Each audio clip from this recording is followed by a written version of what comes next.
Let's open our Bibles to Luke chapter 5. Let's take a look at Luke. Luke chapter 5, from verse 36 to 39. And he spake also a parable unto them. No man puts a piece of a new garment upon an old.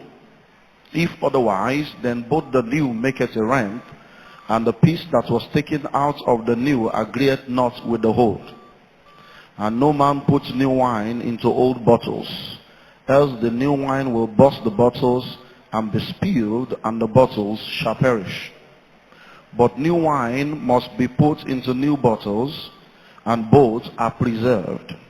No man also, having drunk old wine, straightway desireth new, for he seeth the old is better. Spirit of the living God, we thank you for the privilege we have to learn at your feet. This morning we ask that you come in the way that only you can. You open our eyes to see. You open our ears to hear.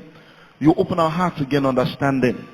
Lord, I pray for everyone under the influence of my voice, that this time that we'll spend together sharing will be a time of transformation, and no one will remain the same.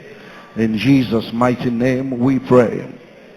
We're going to be looking at the changing phase of prosperity and finances in our world today, and I just wanted to use this part of the scripture to help us to realize the fact that there is a new wine that is being served. There are new things that are happening all around us, even as Reverend Sam has highlighted concerning the church. Jesus Christ speaking, he said, no one puts a new garment upon the old. If you put a new garment upon the old, there's going to be trouble. And he went ahead to say, no one puts a new wine into old bottles, or else there will also be trouble. And what this begins to reveal to us is that as we live in this world, we live in a changing world. Our world is changing. Laws are changing. Places are changing. People are changing. Principles are changing. There are a lot of things that are changing around us. And because we live in a changing world, we have to continue to change in order to remain relevant. In the world that we live in right now, if you are not updated, you'll be outdated. If you are not informed, you'll be deformed. If you are not in the know, you can't be in the flow, because it is your ability to continue to reinvent yourself and to continue to be relevant that keeps you alive in the world and even in the marketplace. And when we look at this scripture, it says you can't put a new wine in old bottles. So it simply means that even though the world is changing, in order for us to be able to embrace the change and be relevant in the change, we must also change our mindsets. We must change our mindset. We must change our perception, because we are the container, and the new things that are happening all around us cannot be accommodated if we refuse to change. If we continue to hold on to what is dead, and we continue to hold on to what is expired, we will not be able to embrace the change, and we will remain isolated from the things that God is doing. Then he went on to say that you have to put new wine in new bottles for it to be preserved. So you have to put new ideas, new things in a new mindset. And then he says, no one having drunk of the old straightway desires the new, for he says the old is better. Now, for you to ever think that the old is better is an error. The old is never better, because God is ever changing. God is new every morning. But here he says that no one that have drunk of the old immediately desires the new, because as far as is concerned, the old is better. And now whenever I read this, it brings me to the first miracle that Jesus ever did in the Bible. And that's the miracle at Cana in Galilee, where he turned water to wine. Now here he says, no one having drunk of the old immediately desires the new, because he says the old is better, because he has experienced the old and is still filled with the euphoria and the result of the old, that is not willing to change and to learn to be able to embrace the new. Because if you are going to remain relevant, you have to learn, unlearn, and relearn. You have to learn new things. There are many of us that were not, in fact, all of us were not born with computers. We're not born with the ability to use the mobile phone or send text messages. But we have had to learn that. And there are people that are of our age and older than us that cannot use the computer, they cannot use the iPad, they can't use the mobile phone to send text messages, because as far as they are concerned, I don't have time to learn that. So they are not willing to learn, so they become obsolete. So when they want to send text messages, they have to call somebody to come and do it for them. So you need to learn, you need to also unlearn. You need to unlearn, because there are many things you have learned, there are many things you are holding on to that have expired. They are no more relevant. But as long as you hold on to these expired ideas and expired concepts, you continue to operate in old software and old syllabus when a new syllabus is already in the market. So we need to understand that we have to learn, we have to unlearn, and then we have to relearn. Even those things we've learned before, we have to learn it all over again, because there are some things that are relevant and transgenerational. But even though they are relevant and transgenerational, we have to continue to learn the new updates. It's the same software, but there's an update. So when you look at the marriage in Cana of Galilee, you find out that there are different sets of people when it comes to the wine. There was a wine that was served. Everybody came and they began to drink of the wine. And then the wine ran out.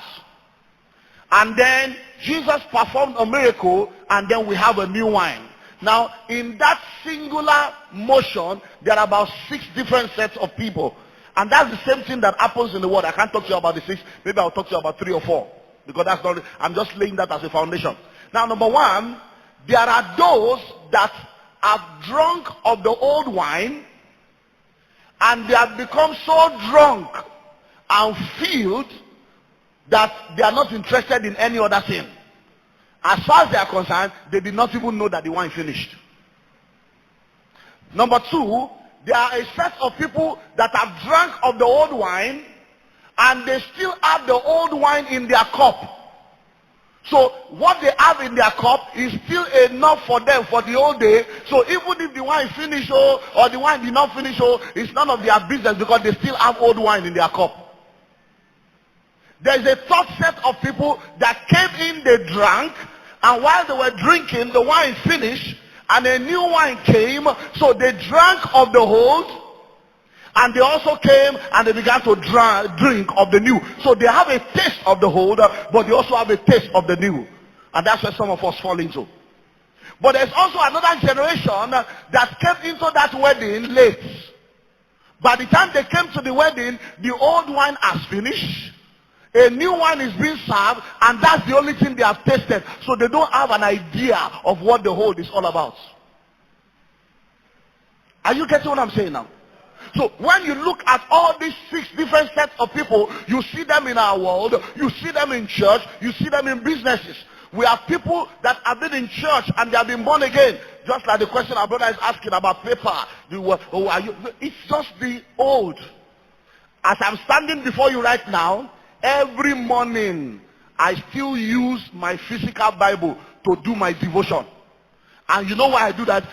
My mind, just that old school thinking is just difficult for me. As long as I have not read that one, something just tells me, oh, think a Bible. It's just a virus. It's an olden days virus. But the young people will never feel that way. Because some people are just getting born again now, and they don't even have all those Bibles you are talking about. The only Bible they have is the electronic one. Because they arrived into the wedding late. Are you guys? So there are some people that they have drank that old, they've been in church for 40 years, 50 years. All these things we are talking about, they are still arguing about drum sets, arguing about you cover hair, you don't cover hair, why should they put AC in church? They are arguing over nothing. And there are some people that are still filled with the wine, it's in their cup. So all this one you are talking about is a revival, and need to buy. We can share revival, we can share revival. That's what they are still, because they still have it in their cup. And then there is a group of people that have seen the old, like some of us, and we have now seen the new, and we know, look, this new is better than that one. And we realize that this new is better, but the old is vital. Because you don't remove ancient landmarks. Because you need to understand that the hold may be blind, but the hold is strong. Because Samson may be blind, but Samson is strong. And in order for Samson to be able to pull down the tent and destroy the Philistines, Samson needs a small boy. The small boy is young, is visionary, is exposed, is a contemporary pastor, but he does not have the strength of the hold. So the hold has to hold on to the new to lead him to the pillar, but the new has to bow to the hold to pull down the house. So I'm one of that set of people. We are in that generation. We are a bridge generation. So when you hear Reverend Sam, myself, all of us, we are in that generation where we know about the old, but we are trying to embrace the new, but we are not really in the new. Hello? Where you see the new, you see the new, the young guys that are coming, Bolaji, they all say, they are the new. There are some things they are doing that even we, as small as we are like, our guys is saying, you know, those are the new. I just say that. So we are in that bridge, but you cannot despise that old. Because even though the old is blind, is vital. Remove not the ancient landmark, because you now have a group of pastors and ministers and ministries now that don't have any trace of the old. So they come into the new, so they speak against fasting, they speak against prayer, and as they are speaking against fasting and against prayer, they are embracing fornication and they are embracing immorality. Because without the strength of fasting and prayer and the word of God, you can't have the purity to handle the word of today. So you have new generation pastors that are sleeping around and messing around, and you are wondering, is this one also a pastor? So there is a need for us to understand the times that we live in, that things are changing. So narrowing it down to my own area of focus today, I want to now talk to you about the new rules of money. The new rules of money. Because when we talk about prosperity, there is a change. Things are changing. Things are changing. Before now, we have gone through different realms. When it comes to prosperity, the world of finance has gone through different realms. And if you look all around you today, you will discover that the rich and the wealthy people we have today are not the rich and the wealthy people we used to have before. Before now, for you to be rich and wealthy, you have to have factories and industries and all those stuff. But all the richest people in the world today, they are not rich because they have factories and they are rich because they have ideas and they have services and products that are being used by millions and billions of people, and they are making their money that way. So there are new rules of money. The game is the same, but the rules have changed. So if you want to be relevant in the changing phase of prosperity and finance in our world, you have to identify these new rules of money and then begin to apply and use them in the way you run your life, your family, your organization, and your ministry. Your life, your family, your organization, and your ministry. These rules govern all these different aspects of life. And there are many of these rules, but let me see if I can share a few of them with you. Number one, the first rule that you need to understand, talking about the new rules of money, is the fact that knowledge is the new money. Knowledge is the new money. Listen and listen well. Those who know rule over those who do not know. Knowledge is the new money. That paper in your pocket is no more as powerful as you think. What you think money is no more what money is. Right now, knowledge is the new money. Hard work is giving way to smart work. Brain power is taking over from muscle power. In the world that we live in right now, you find out that if you don't have knowledge, those who have knowledge will take your money. And you will pay for your ignorance. So knowledge is the new money. Two young men, there's something called the parable of the pipeline. Two young men, Paul and Pablo, were growing up in the 1800s in a village. And there was only one river that many villages come to drink from. And because of the fact that the river was very far, not everybody had the ability to go to the river because of strength and time and all this stuff. So they began to employ people to go to the river and fetch water for the entire community. So Paul and Pablo were employed to fetch water for their own village. And they paid them every day. So every day, Paul and Pablo will carry 2 buckets of water, and they will go miles to the river to fetch the water and bring it back into the village and pour it in a central tank, and people in the village will take it from there.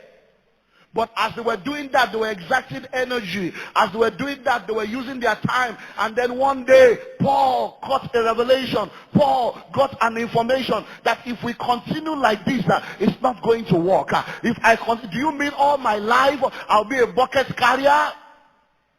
Do you mean all my life all I'll be doing is carrying buckets? What if I'm sick? Does it mean when I'm sick I won't have money again? If I continue to carry buckets, I will not be able to carry buckets again when I'm old. Oh, I need to think how to get out of this. So one day, by virtue of knowledge, Paul decided that he was not going to spend all his life carrying buckets. He was going to begin to lay pipelines. So Paul called Pablo and he said, Pablo, I've got an idea. Instead of going every day, going to the stream 3, 4, 5 times in a day to fetch water, to carry buckets, I think we can lay a pipeline from the river directly to the village, and then the water will flow by itself to the village, and people will come and be buying from us, and we will not need to carry buckets anymore. We will just sit down and be collecting money. And Pablo said, I don't have time for that. So Paul went to the village and said, I'm now going to be very busy because I want to start laying pipeline. So I can no more supply the level of water I used to supply. I used to supply you 5 times in a day. I will now supply you twice in a day. And what that meant was Paul was going to be getting a lower income. So Paul was now getting a lower income, and he will wake up very early in the morning. He will begin to dig the ground, and he will begin to lay the pipe.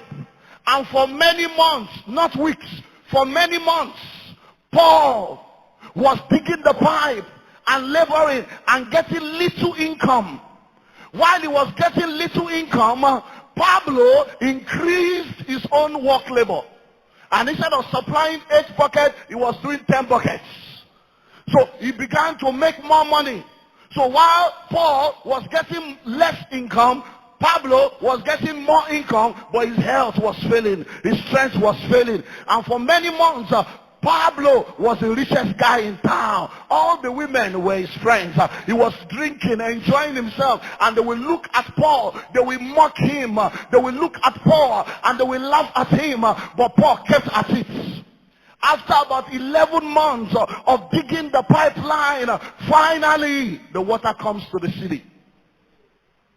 And Paul sits down, and everybody now comes to buy water directly from Paul. Nobody needs Pablo anymore, because if I give my money to Pablo, I will have to wait for a few hours for Pablo to go and return. Why will I give you money to go for hours to provide for me what I can get in an instant?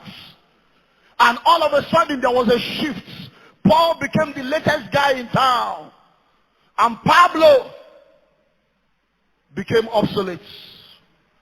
While Paul was doing what he was doing, the news went to all the neighboring cities, and they started coming to Paul. They said, can you please do the same thing for our village? Can you do the same thing for our village? And Paul went and called Pablo and said, Pablo, I want to employ you. I want to employ you so that what I have done, you can help me to dig ground, and I will pay you and give you a share. Say, excuse me, what kind of nonsense is that? Am I your mate? Because you have money now, you think you can talk to me anyhow. So he did not take the advantage. Paul got a new set of people, and before you know it, in less than 5 years, every city all over was leaning on one man, Paul, to get water. But guess what? Paul was no more involved in muscle work. He was now involved in what? Brain work. And what he has done began to produce for him. So in the world that we live in right now, knowledge is the new money. So you need to do everything you can to increase your knowledge base. People ask me questions from time to time from all over the world of finance. And in the midst of the crisis that we have just begun to come out of, someone sent me a mail and said, sir, with the way things are going on right now, where do you think we should be investing our money now? What can people invest in? And I said, invest in knowledge. Invest in knowledge. So I replied the person, I said, the only reason why you are asking me where you should invest in is because you believe I will know where you should invest in. Question, why should I know? You believe I will know because you know I've given myself to knowledge. So what you need to do now is invest in your own financial intelligence. Invest in yourself. Invest in knowledge so that you won't need to ask me next time. You will know what to do. Many of us don't invest in knowledge. And that's why we are not able to enter into the dimension of wealth that we need to enter into, because knowledge and wealth are relative. The more you know, the more money flows towards you. Those who know rule over those who do not know. And when we talk about knowledge being the new money, there are different kinds of information and education that you need to embrace in the world that we live in right now. Academic education is not enough anymore. In the world that we're living right now, just because you've gone to school and you've got PhD or you've got 3 masters does not mean jack, because you can have master's degree and you can have degree like a thermometer and be a master over nothing. So you've got to understand that you need to go beyond just academic education.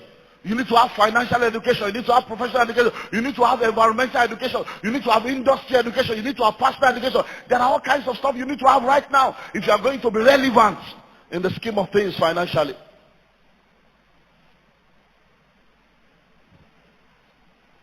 I started traveling to the UK in 1998. And my first trip was in August 98. My second trip was in November 98. By November 98, I decided to start doing business so that I can, because I had the principle then, by virtue of the information I have, that I should never travel without thinking of how to recover my tickets. So whenever I'm traveling, what I will do to raise that money of that ticket, I must think of. So when I travel and I return and I don't make my ticket, I put myself under trouble. I have to start. So before I travel, I'm thinking, okay, what can I sell? Oh, who will need that? Who will need kaftan? Who will need? I start thinking. So by November, I began to supply books, videos, DVDs, and all kinds of stuff to people all over UK. And from that point, for the next 7 years, up until 2005, I was going to the UK between 4 to 6 times every year. I became a major supplier all over Peckham. Anywhere you see any bookstore or anywhere they are selling DVD, they say, pastor, they know me. But one thing I learned is the fact that when I began to travel, sometimes I travel with what we call Ghana must go. You know, this big raffia bag. And I travel with sometimes 12 bags, sometimes 16 bags. And when I got to the UK with those bags, I used to see something to declare, nothing to declare. I didn't know what it meant. My own is where I don't have anything to. So when I was going, they said, oh, sorry, you have to go this way. So I went into something to declare, and I was there for almost 4 hours. And then I learned another lesson, that there is duty free, there is duty. So they say, oh, you've got to pay duty. You got to pay duty. Then I knew what to buy, what not to buy. But where am I going to? I was taking to, when I get to the airport, they know me. The pastor has landed. When I land on the other side, cars don't come to carry me. It is buses. 2, 3 buses. They come. I carry my load and I move like that. And guess what? When I land in London, I will begin to carry this bag from one place to the other. Elephant and Castle. I'll take another one and end in Brixton. Before you know it, I leak this one. I go Kent Road. I leak Becker. I'll just be jumping around London everywhere. Selling, supplying. Then after a while, I'll start going back again to collect money. And oh, if you know London, they can tell you, oh, I am a book. I told you, oh, you're ready. And you will get there and they say, Mokema is a day. No money was coming. I was making money, but the stress was so much. But while this was going on, I was developing myself. Now guess what? When I go in those days, maybe I go to 1 or 2 churches, they will give you £50 and they will give you an envelope with a flower or with a card, you know, and I'm like £50. And I'll make money. So I just kept going, but I was developing myself. But guess what? Over a 7-year period, I kept developing my knowledge base. And by 2005, I stopped that business. Why did I stop? I developed my knowledge base to a level where people start calling me from London, inviting me to come and speak. They will pay for my business class ticket, and I will charge them nothing less than £10,000 to speak for a day. Why? Because I was not going as a pastor. I was not going to preach in churches.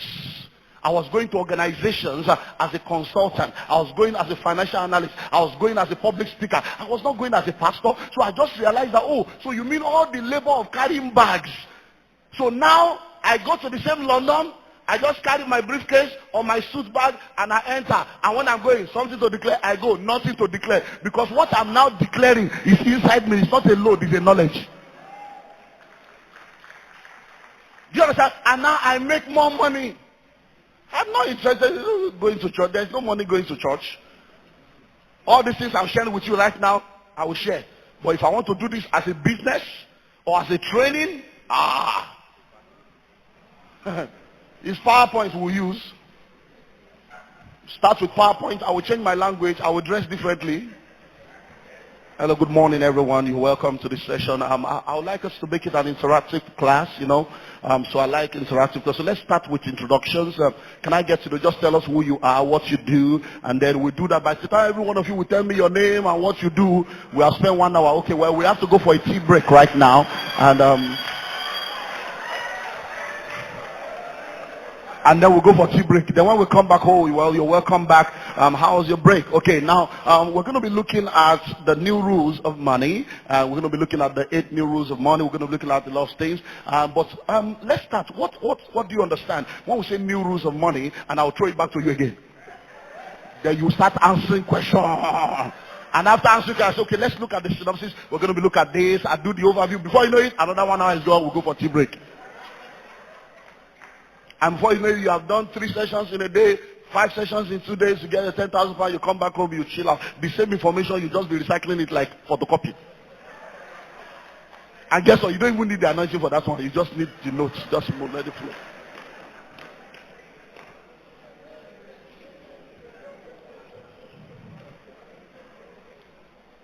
Counseling is free, but consultancy attracts a fee. Where there's a voice, there's an invoice. So number 1, knowledge. Number 2, the next thing you need to learn right now is you must learn how to use debt. You must learn how to use debt. Now, because of our religious mindset, a lot of us have missed the opportunity that is available in good debt because we hear scriptures like, oh, no man anything. And then because of our religious interpretation of scripture, we get ourselves entangled with a lot of limitation that God did not intend for us. And when you look into the Bible from the Old Testament to the New Testament, you see concepts of borrowing for leverage.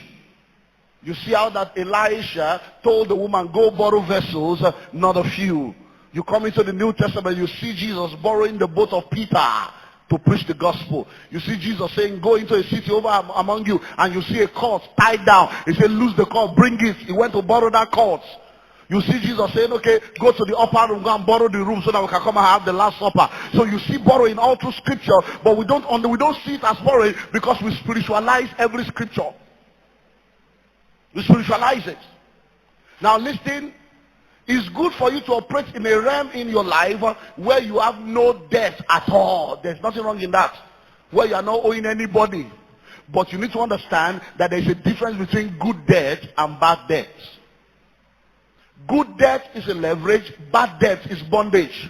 Bad debt is when you borrow money for consumables, when you borrow money to eat, you borrow money to wear clothes, you borrow money to do wedding, you borrow money to do burial, you borrow money to... No. That's bad debt. But there's good debt. Good debt is when you borrow money for investment or you borrow money to maximize an opportunity, and the return on the investment is able to pay up what you are going to pay over the loan and still give you overhead or some returns on it.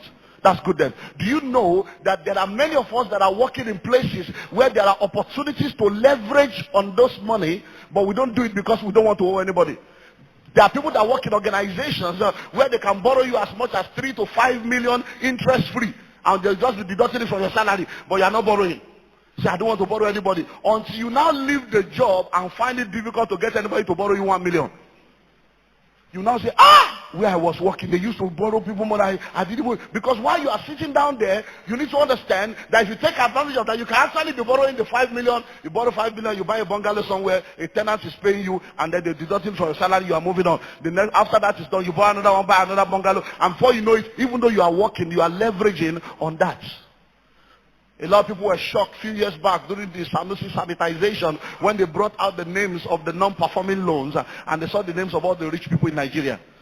They saw the people and say, all these people, I thought they are rich, they are owing. No, they are not owing because they are poor.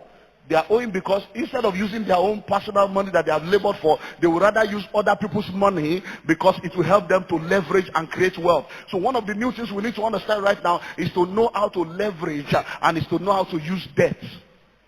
That's one of the things we have to learn, how to use debt. I give you an example. In our church, I've had issues because as a pastor, you have to listen to people around you. And then for many years, I said, look, you know what? The kind of people we want to attract cannot be attracted with the kind of structure we have set in place. These guys have air conditioned, they live in air conditioned houses, they drive in air conditioned cars, then they go to offices where they are air conditioned, and then their children go to schools where they are air conditioned, and then they come to church and they have to endure 3 hours of smell and all kinds of odor and 3 hours of heat just because they came into the house of the Lord where they struggle. So I told them, I said, you know what? For many years, we have been trying to raise money to try to buy AC and buy the. I said, once we buy the AC now, we need a bigger generator. I said, can't we go and borrow money? I said, we have a regular cash flow. I said, this is what we do in business and we are making money. We bring the money to church. You people will collect it. Why not let's use this same thing? Bible say, oh, no man, anything, I don't borrow, to borrow money. All people cannot pay. And that went on for months. And then one day I just sat down and asked, I said, come, I'm the pastor. I said, all these people can change church.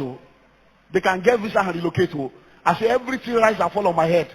So I said, no problem. So I came out and said, we're taking the loan. We're taking the loan of 15 million naira. We're buying ACs. We're putting air conditioning in the church. We're buying a new generator. And I said, we're going to get what we call lease financing. So the company will buy it. The company will pay them.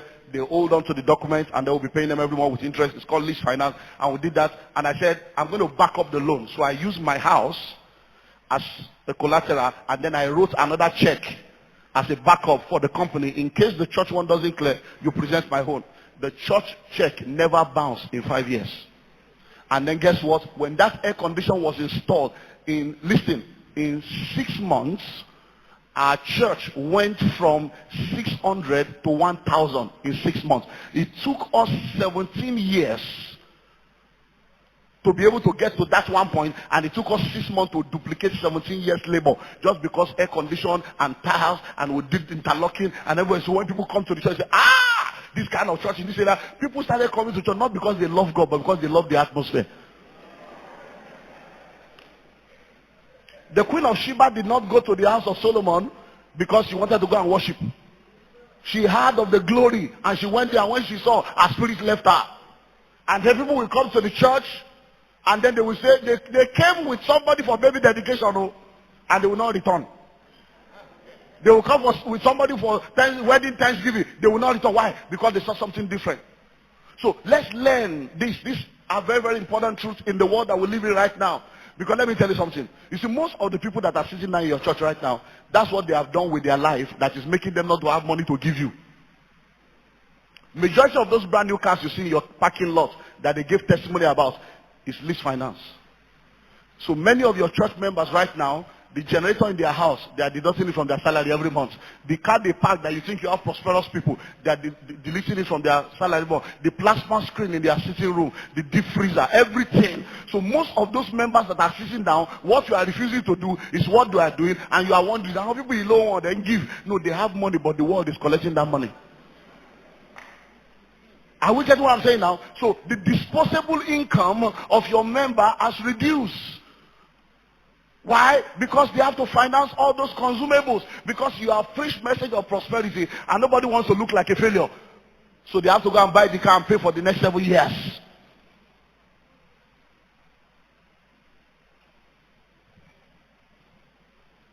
Let's move on because of time. Number 3. You must learn how to control your cash flow. You must learn how to control your cash flow. That's very, very important right now. And that's one of the major challenge. It's one of the major things I push for pastors and churches. Because as pastors and churches, we can sometimes tend towards irresponsibility in the way we manage the finances because we have a self-confidence of 7 days, money will come. Every Sunday they are going to bring it. Oh, next week more money will come. So that deception of consistency makes a lot of ministries to think that, oh, every week people will bring money. And we are forgetting that ministry is a very volatile area of life. Ministry is like fuel. Just put matches and everything is burnt up. As powerful as any church can be, one rumor can scatter the church. I didn't say one scandal, one rumor, just a rumor. Not even true, just rumor, the church is scattered. Just one rumor.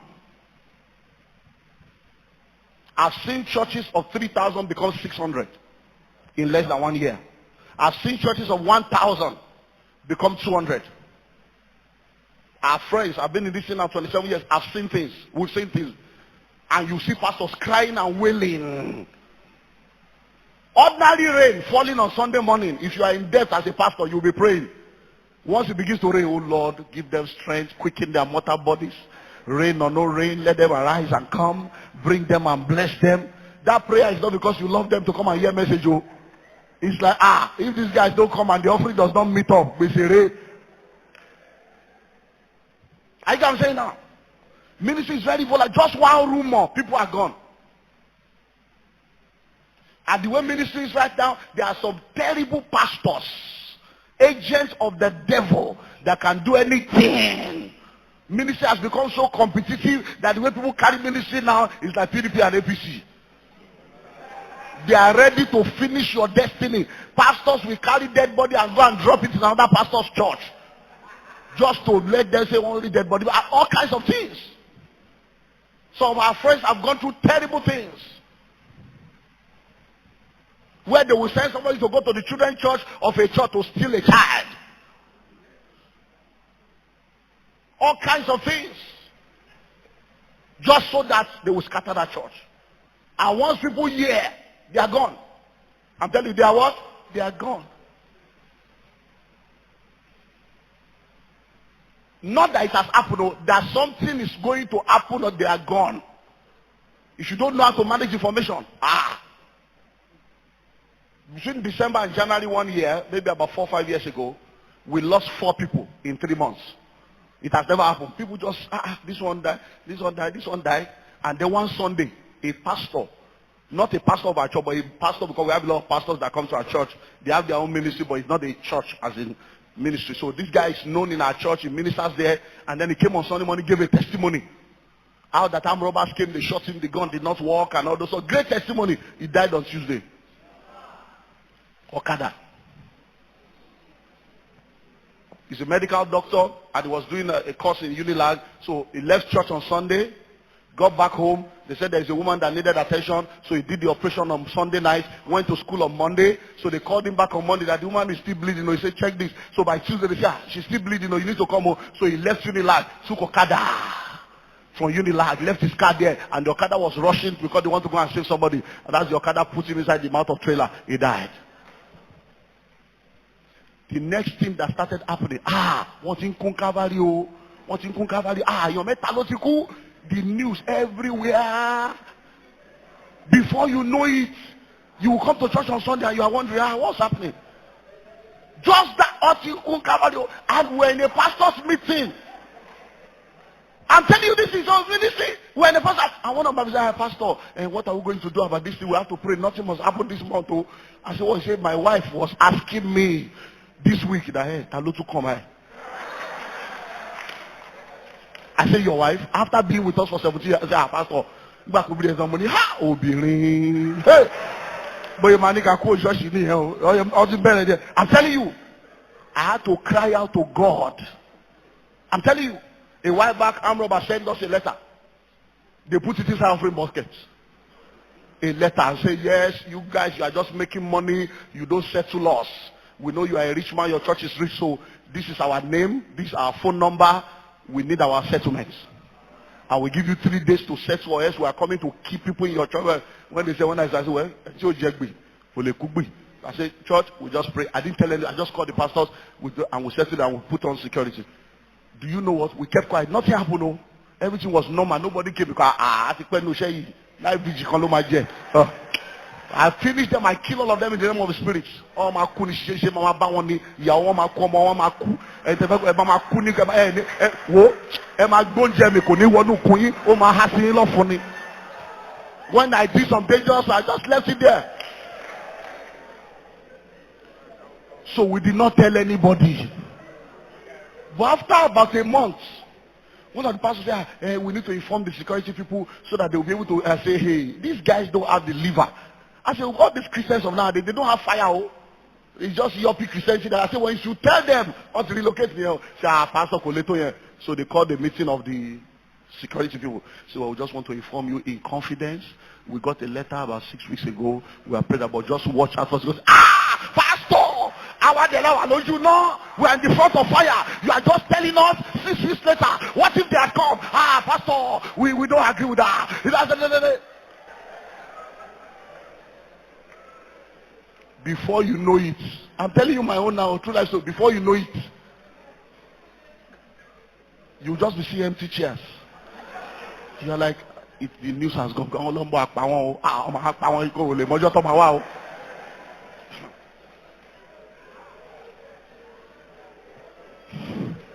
So you must learn how to manage your cash flow. So every money that comes, you must develop a savings culture. Because if your expenditure is greater than your income, your upkeep will become your downfall. So you must make sure that as the money is coming in, you don't spend it all. I've shared that scripture with you over and over again. There is much food in the dwelling of the wise, but the foolish man spends it all. Don't spend, learn to manage your cash flow. Cash is king. Cash flow is the lifeblood of any business. As a businessman, I can tell you, even a profitable business can go bankrupt. A profitable business can go bankrupt. A business with assets can go bankrupt when there's no cash flow. I can tell you that. You will have money like this in land or in, assets, but no cash. And before you know it, may you not end up selling your stuff in what we call banjo. So you must learn. So you don't just come, and because the way pastors spend money, churches, no savings, no investment. No. No matter how terrible it is, at least 10% of all your income must be locked up somewhere in savings and investment. Never to be touched. Except you want to use it for an investment to move the ministry forward. Never to be touched. Never to be touched. We save a minimum of 10% of all our income, and we've done that for almost 16 years. And that has saved us on many occasions. We have, in 16 years, we have only liquidated our investment 4 times. And I can tell you what we did with it every time that made us to liquidate it. I can tell you exactly what we did. The first time we ever did it was when in church one Sunday morning, had a glorious service, and then we went home, and then on Monday, I got a call. They have removed the entire roof of the church. Armed robbers came overnight between Sunday night and Monday morning, and the roof was gone. Church lay. The roof was gone. And I said, wow. That was when we did insurance. Right now, everything in our church is insured, including offering. Yeah. Everything in our church is what is insured, including offering. Everything. So offering in transit is insured. So even when you carry money from our church and you are going to bank and armed robber collect it from your hand, insurance cover. That's how they remove roof. So we liquidated. The second time we liquidated was the generator time. Because in order for you to qualify for the lease finance, you have to bring a percentage. That's what we did the second time. Third time, we wanted to do the building. Fourth time, building. You don't just do ministry. You have to learn to manage your cash flow. Those are the rules that you need to begin to learn now. Number 4, if you prepare for bad times, you will always have good times. If you prepare for bad times, you will always have good times. So make sure that your income is diversified. Your investment is diversified. So always prepare. Prepare. Ask yourself a question. If there is no offering for the next 6 months can your church or ministry survive? Because I hope you know that there are fixed costs and there are variable costs. As big as this building is, whether you have 50 people seated or 2,000 people seated, you spend the same money on diesel. Whether it is 6 people in the service or 6,000 people, it's the same money on diesel, the same generator. You put on the same air conditioner. So there are some fixed costs. Everybody's salary is fixed, whether people come to church or they don't come to church. So when you have an understanding of this fixed cost, variable cost, and all this stuff, you will learn to do what? To prepare for bad times. So that one will cover for the other. And that's why we tell people to go into what we call multiple streams of income. To have different sources of income. So that when trouble gets out in one area, and that will cover for it. Just like we're seeing right now, even if those churches that you call orthodox, even if they don't have the crowd, even if they don't collect tithes and offering, they don't have crowd, they don't collect tithes and offering, the investments that they have. I sat down when in the UK some time ago with some of my friends, and then we sat down, we went to meet a Nigerian that has been in the Church of England for 26 years. And we're discussing, and this guy sat us down and he was talking to us. Say, you this younger pastor, this guy was in his 60s. I say, see, you this young Nigerian pastor. He said, we watch you people. He said, you people just be telling people, pay your tithe, pay your tithe. You just say, we don't do that. He said, what we do is, no problem, we don't emphasize tithe. We don't emphasize all those things. We tell them give. We just talk about it. He said, but what we emphasize is everything you have belongs to God. Put God in your will. So when you die, you give everything to God. He says, so the people that refuse to pay tithes, when they die, they are building of £2 million. Their investors, they will hand it over to the church and put the church in the will. He said, which one is better? This a Church of England pastor talking to us. He said, people are collecting. He said, but we will wait until they die. They will now give us everything. So you now imagine how many houses, how many properties, how many investments that this is. So whether people give or they don't give, the return from their investment covers for all the things that they do. So if you prepare for bad times, you will always have good time. Number 5, there is need for speed. And you need to understand the need for speed in the world that we live in right now. I don't know when last you sent a fax message. I don't know when last you posted a letter at the post office. Why don't you do that anymore? Is it because the post office are no more existing? They are existing. But because there is a faster means of doing that. Instead of going to the post office, you either send an email or send a text. What does that tell you? That tells you that a lot of things around us have become obsolete. A lot of things around us are beginning to expire. We just spoke about the dinosaur. The only proof that the dinosaur exists now is what? Is their bones. Why? Because they refuse to be fast. We call the churches that were churches, John and Charles Wesley, you call them orthodox? It's because they refuse to move. And now we have Pentecostal orthodoxy. The Pentecostal church has expired. And God has moved beyond Pentecost. And many of us are still trying to do things. Pentecost, we speak in tongue. Tongue is nothing now.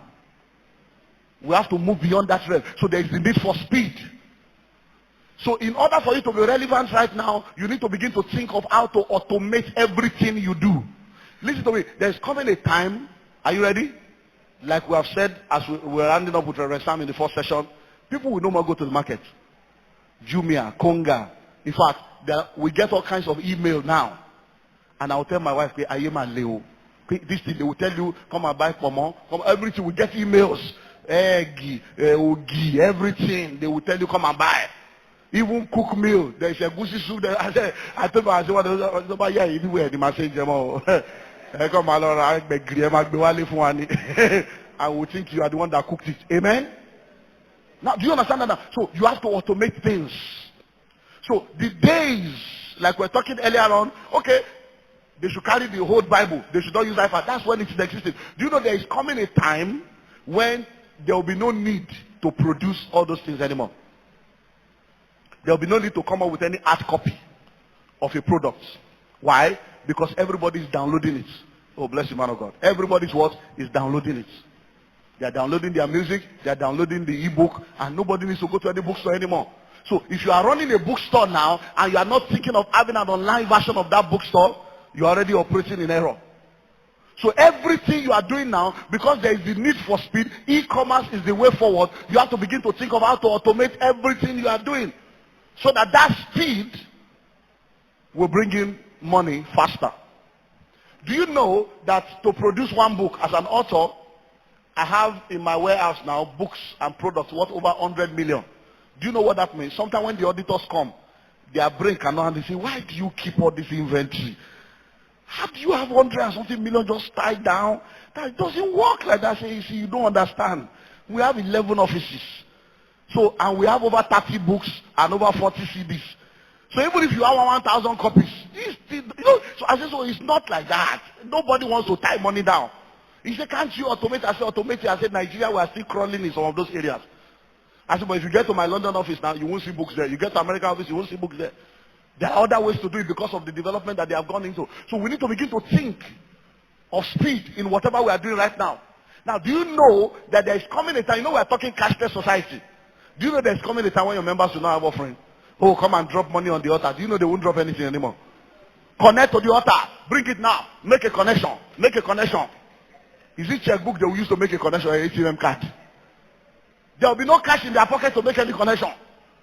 So you have to begin to think of the future. How are we going to collect offering from this new generation?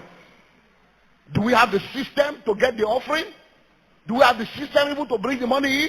All these things are things we need to begin to think of. So you need to think of speed. That's very, very key.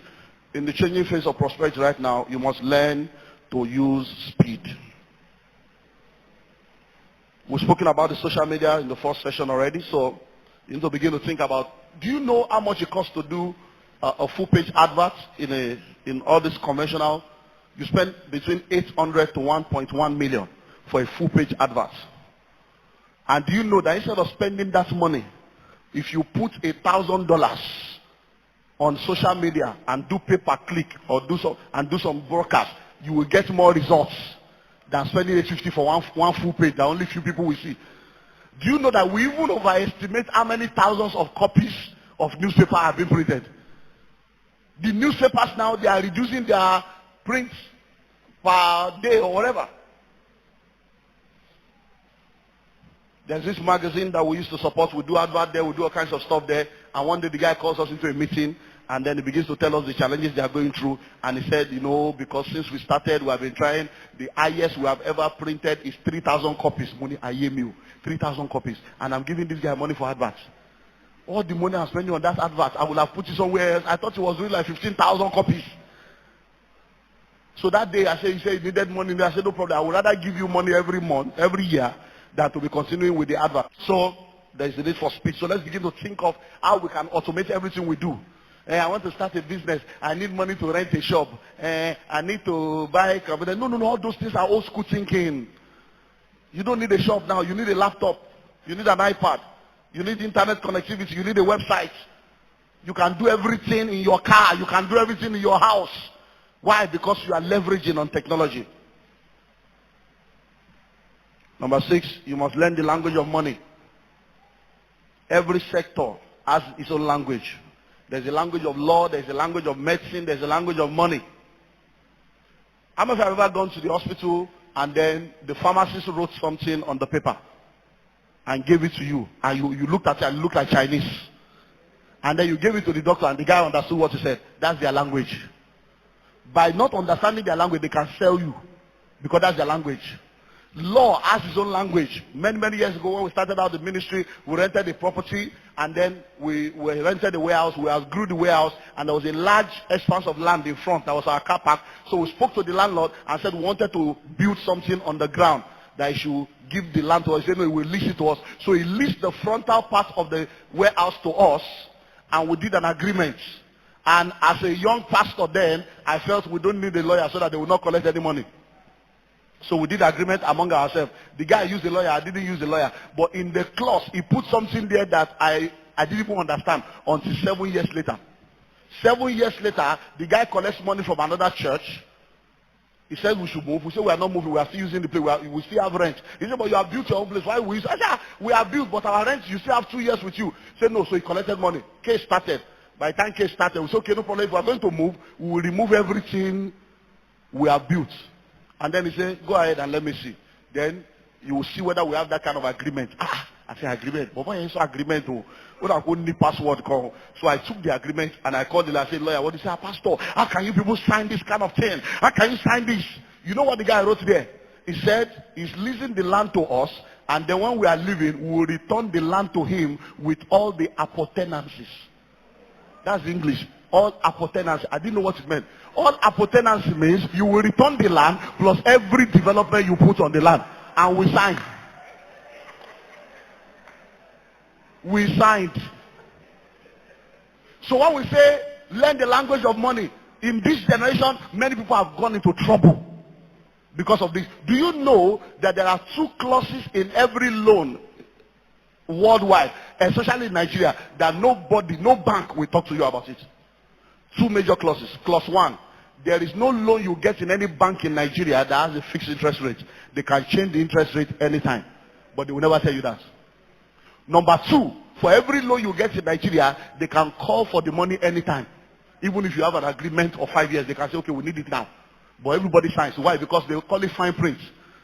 Do you know that when you put on the internet and you go into a site or you want to buy something and they say accept or agree, those things you agree to, do you know they are like 35 pages? But you just click agree because you are in 35 pages that you did not read until you are in trouble. I'm telling you, I've been flying Virgin for almost 15 years. And then all of a sudden last year, I got to London, my gold wristwatch, everything has disappeared. And I said, upper class, all this money, all these years, gold card. I called them, I was raking. They said, oh, sorry, that it doesn't cover for that. It's only, you are supposed to put your valuable in your hand luggage. Where did you write that one? So I will travel and prove. But these things you will never know. So you need to learn the language of money. When somebody is talking about return on investments, you know, it's going to be prorated. You don't know what's prorated. It's going to be compounded. You don't understand what they're saying. And then you just go there. And when somebody is telling you, no, the return on investment is very good. You see, once you put in 1 million, you will get 100,000. Listen, there is return on investment and then there is percentage return on investment. There are 2 different levels. So if I invest 1 million and I get 100,000, and you invest 500 and you get 100,000, even though our return is the same, your return is better in percentage because your own return is 20% for what you invested, mine is 10%. So many times people deceive you with, oh, the return is very good. Once you put the money and you get 50,000. What is the rate of 50,000 compared to how much you are putting? Let me give you one more. There are so many. My time is up. The final one is learn to print your own money. Learn to print your own money. That's the final thing you need to know in the world of finances right now. Think. In the last 12 months, where did your money go to? In the last 12 months, money have left your life into the hands of people that have goods and services to offer you. Question, what do you have that people are paying you for? So the changing phase of prosperity right now is you must begin to move from the place where you are the one paying people to the place where people are the one paying you. And once that becomes your paradigm, once that becomes your mindset, any money that comes into your hand right now, you are thinking of turning it into a cash flow machine. You are thinking of turning it into a cash cow. So that instead of you continually laboring, it is money that will now be laboring for you, and then people will be bringing money to you. So learn to print your own money. And what does that mean? Come up with your own products. Come up with your own services. Come up with things that belong to you that you will make money from, that you get to a point where you are sleeping and you are making money. Let me round up with the story of Jack and the beanstalk. We are all used to the story. There are different versions. But Jack woke up one morning and discovered that there is a beanstalk that has grown very tall. So Jack decides to climb the beanstalk, and he gets to the top, and then he sees a goose that lays egg, and the egg that the goose lays is gold egg. So he goes to the top and he picks the golden egg, and he comes down and he sells the egg. He makes money and he enjoys himself. Then the next time he picks another one. He picks another one. Then one day he gets there and the goose is gone. No goose, no egg. And he said, what's happening? Where is the goose? And so a Chinese man came and bought the goose. Why? All the while when Jack was going, he was more concerned about the golden egg. He was not thinking of the goose that was laying the egg. When the Chinese got there, he was not concerned about the egg. He was concerned about the goose. Because if I have the goose, I will be laying the egg. So as we ramp up right now, print your own money. Stop going after the egg. Start getting the goose so that eggs will flow forever and ever. Thank you very much. Everyone who intends to be at the top must endue himself with spiritual strength, because matters of life have evolved. I use daily prophetic flow for my morning devotions. It gives me sufficient grace for my day. You too can use daily prophetic flow for your morning devotions, or your group devotions in your offices, or even while you travel to work every day. Daily prophetic flow is a devotional guide by Dr. Amos Selman. Don't start your day without it. I'm sure we can do better than that this morning.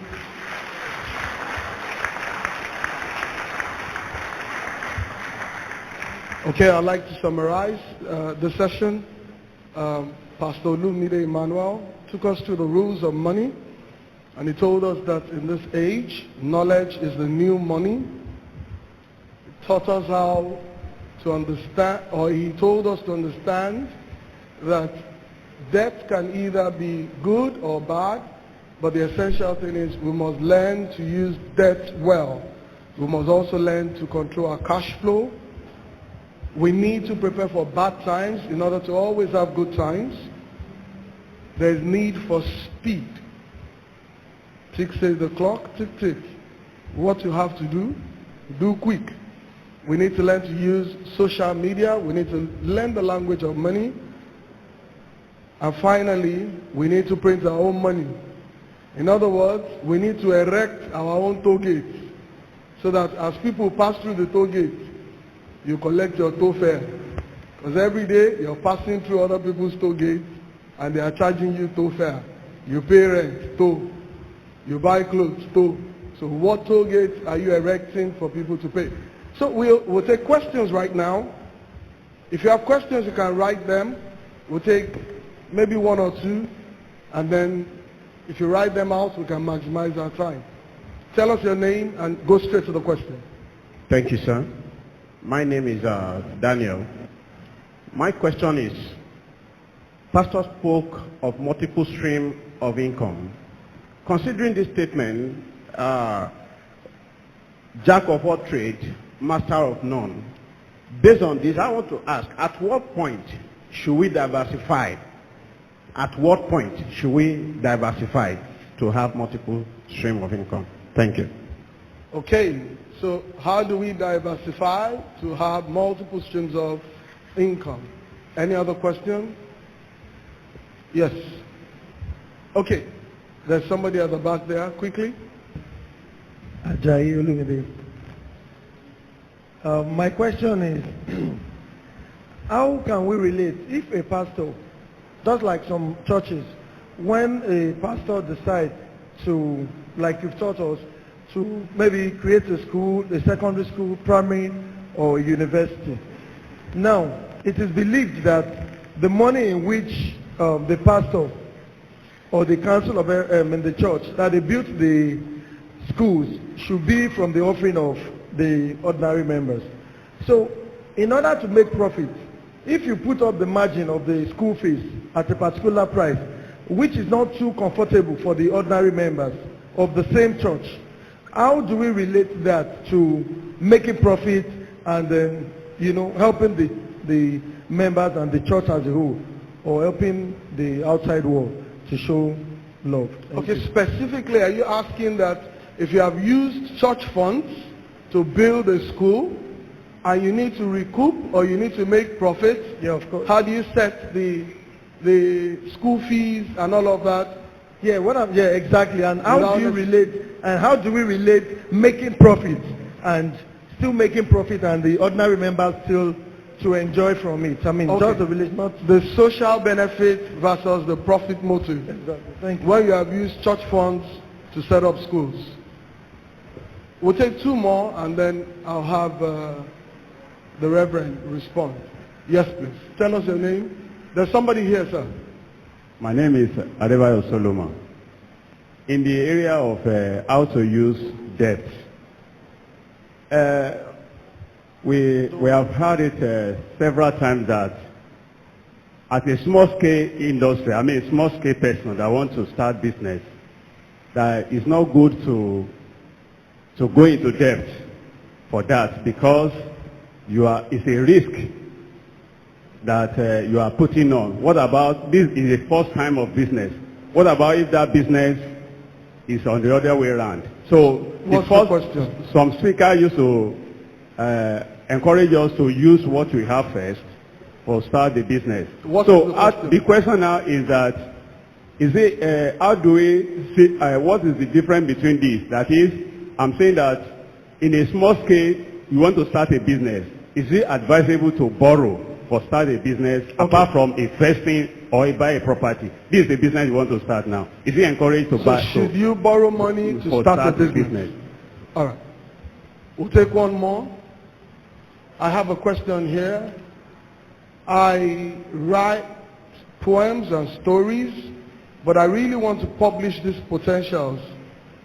I want to see you so that you heard already, counseling is free. Consultancy.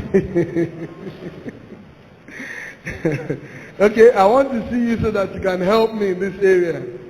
So this person writes poems and stories and would like to publish them. How can you help? Please respond, sir. Okay. Let me start from the bottom. You have poems and stories. I have a publishing house. Get to the stand out there. Take our office address. Come to the office and see the publishing manager. Is Mr. Taiwo Olushola. So see him, and then we'll help you see what we can do. We'll give you advice on how to go about it. Instead of publishing it as in a book, you can actually publish it as an e-book. And there are different sites where there are poems and stories where you can put them into and even go into some context online. We'll help you with that. And then if you have to publish it as a book, we'll tell you what to do, how to go about it, and how to get your return from what you do. So just come to the office. You don't need to see me. There are already people that can handle that. Small scale business, you don't borrow money to start a business. And you need to also understand that in our country right now, the interest rate on our loan is very dangerous. So in Nigeria, it is very, very advisable to avoid anything that has to do with bank loans, except you have a cash flow and experience on how to be able to navigate that water. So you don't borrow money to start business. Always avoid that. And when you hear that people say you should use what you have, that's the best way. There are a lot of things you can do. There's creative finance. You can always be very creative about the way you go about what you do. And when you look at the language of money, we are what we call other people's money, other people's time. There are a lot of systems and leverages you can work on. System is save yourself time, energy, and money. So there are a lot of things we can do. So give me the materials. I'll talk about the materials. Then on the issue of school fees and multiple streams of income, and let me talk about the school fees. Let us be very careful about religion, because religion is more dangerous than the devil. I've shared with you here over and over again. Last year I shared with you extensively about the church. Listen and listen well. Church is business. We shared that last year. God is a businessman. Church is business. Church is business. To succeed as a pastor, you need the heart of a shepherd and the mind of a businessman. Church is business, and there are only two things we count every Sunday. We count money and we count people. So church is the business of soul winning and transformation of life, and in order for you to have a sustainable ministry, you must know how to manage your resources. So when money comes and money is taken from the church to start a school, that is called a capital. And when that capital is taken from the church to start a school, you can't continue to take money from the church again to run the school. So when you take money from the church to start the school, you have invested. So if a church now is raising money, we're collecting money, it's okay, let's take 20 million from church to start the school. Once we put that 20 million in that school, we can't put any money again. We can't keep coming back to the church. So those that are responsible to manage that school must now become good stewards of that 20 million to make sure that it continues to grow, the school continues to exist, and church begins to make money from the investment they have made. Because when you say a church has started a school, does it now mean they should now give you the school fees free? No. Because that school that has been started, we have to pay salary of staff. And if a church member is a teacher, will the church member teach free of charge? If a church member is the gate man, will the church member gate free of charge? So all those that are there are also human beings that are Christian that will also be paid, that have their own family. And they have to pay for this, they won't speak in tongues to the fuel seller. So most of the time when we say these things, all this church, they will use money to start school, it will be too expensive. We don't have our facts, we don't have our figures. All these things are not really as you see. It is when you enter, and you, like Reverend Sam was saying, it is when you enter that you will know where the shoe is pinching.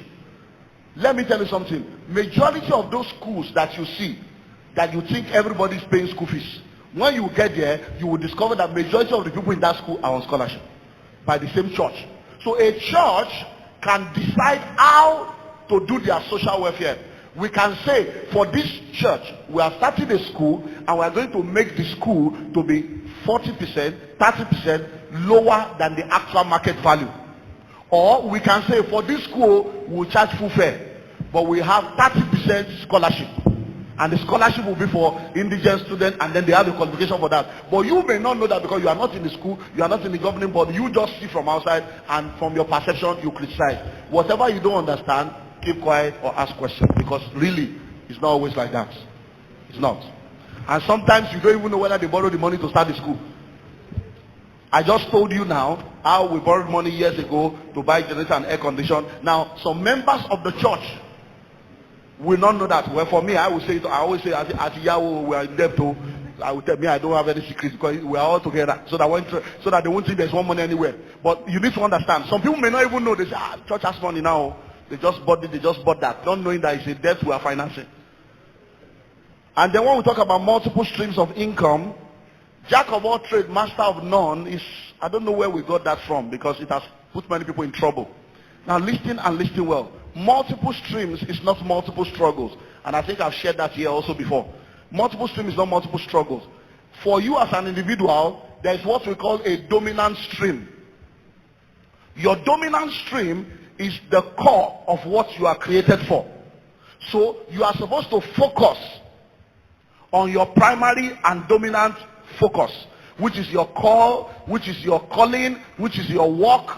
Because like I've said before, there's a difference between your job and your work, your calling and your career. Your job is what you do to earn a living. Your work is what you are created for. Your career is what you are paid for. Your calling is what you are made for. So you must discover what is your calling, what is your work. And then as resources begin to come, you now use those resources to open up streams of income. So you are not the jack of all trades. You are the jack of your trade that has enough wisdom to use the resources that comes from your trade to create other trades. So it is your money working for you. So I'm a pastor. Some of us have multiple grades. So we have now in this world you have to have ability to multitask. If you are a mono person like Nigeria, depending on oil, you will always be mono in trouble. But now, for somebody like me now, I'm a pastor. But pastoring is one of the things I do. Pastoring is not who I am. Do you understand? So my name is not Pastor Olumide, my name is Olumide Emmanuel. My mother didn't call me pastor when I was born. Do you understand? Jesus was not Pastor Jesus. His name is Jesus. That's all. All this title without entitlement is another thing. So now, but I also do business because I went to school. I have brain and I have problems around me that I can solve. So why sit down in church? I can't pray for 24 hours. I can't counsel for 24 hours.